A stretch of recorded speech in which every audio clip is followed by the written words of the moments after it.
ప్రజాక్షేత్రంలో ప్రజలకు తమ వెంట రాకపోవడంతో ప్రతిపక్ష పార్టీ అభ్యర్థి నిరాశ నిస్పృహలకు గురై విమర్శించేందుకు ఏమీ లేకపోవడంతో వ్యక్తిగత విమర్శలకు దిగుతున్నారని, అలాంటి విమర్శలు చేయకుండా ప్రజలకు గతంలో చేసిన సంక్షేమాన్ని, రానున్న రోజుల్లో చేయబోయే సంక్షేమాన్ని వివరిస్తే బాగుంటుందని ఆత్మకూరు ఎమ్మెల్యే మేఘపాటి విక్రమ్ రెడ్డి అన్నారు. ఎన్నికల ప్రచారంలో నెల్లూరు జిల్లా ఏస్పేట మండలం చందులూరుపాడు, చిన్న అబ్బీపురం, పెద్ద అబ్బీపురం గ్రామాల్లో ఎన్నికల ప్రచారాన్ని నిర్వహించారు. గ్రామాల్లో గత సంవత్సరాల్లో ముఖ్యమంత్రి వైఎస్ జగన్మోహన్ రెడ్డి అందించిన సంక్షేమం, ప్రస్తుత మేనిఫెస్టోను వివరించారు.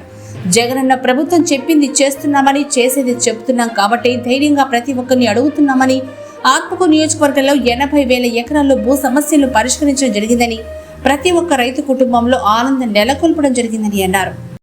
ప్రచారం అద్భుతంగా జరుగుతుంది. మీ అందరికి ముందే చెప్పాను, మాకు ఎట్లాంటి ఇబ్బంది లేకుండా మా ముఖ్యమంత్రి గారు అన్నీ మనం చేసింది ఎంతో గొప్పగా చెప్పుకునేటట్టు, ఏమి అబద్ధాలు చెప్పలేదు. మా మేనిఫెస్టోలో ఏం అమలు చేశామో, ఏం పెట్టి హామీలు ఇచ్చామో తప్పకుండా అమలు చేశాం. అదేవిధంగా మన టీడీపీ వాళ్ళు పెట్టిన మేనిఫెస్టో ఏం అమలు చేయలేదు. అందుకు ఈరోజు అబద్ధాలు చెప్పాల్సి వస్తుంది. మేము అబద్ధాలు చెప్పాల్సిన అవసరం లేదు కాబట్టి మాకు కష్టమేం లేదు. ఇంటింటికి పోయి గొప్పగా కాలేజీ తెలుసుకొని ప్రచారం చేయొచ్చు.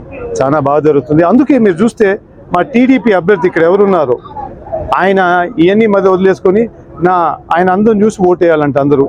అది సరే, ఎంతవరకు ఆయన అందం చూసి ఓటేస్తారో ఆయనకి తెలియాలి.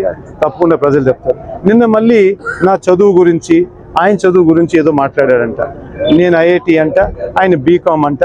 బీకామ్ ఆయన అయితే జైలు పంపించే విద్య ఉందంట ఆయనకి. కరెక్ట్గా చెప్పాడు.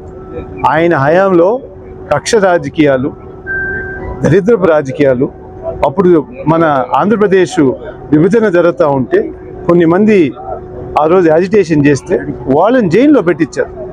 కక్ష సాధింపులు చేసుకుని ఆ రోజు జైల్లో పెట్టించి ఆయన మళ్ళీ ఫైనాన్స్ మినిస్టర్ అయినాడు. అది ఆయన గొప్పతనం. ఆయన బీకామ్ చేశాడో లేకపోతే డిస్కంటిన్యూ చేశాడో మనకు తెలియదు. నేను అనుకోవడం డిస్కంటిన్యూ చేసుకుంటాడేమో, లేకపోతే అట్లాంటి నీచమైన ఆలోచన ఎవరికి రావు. నమస్కారం.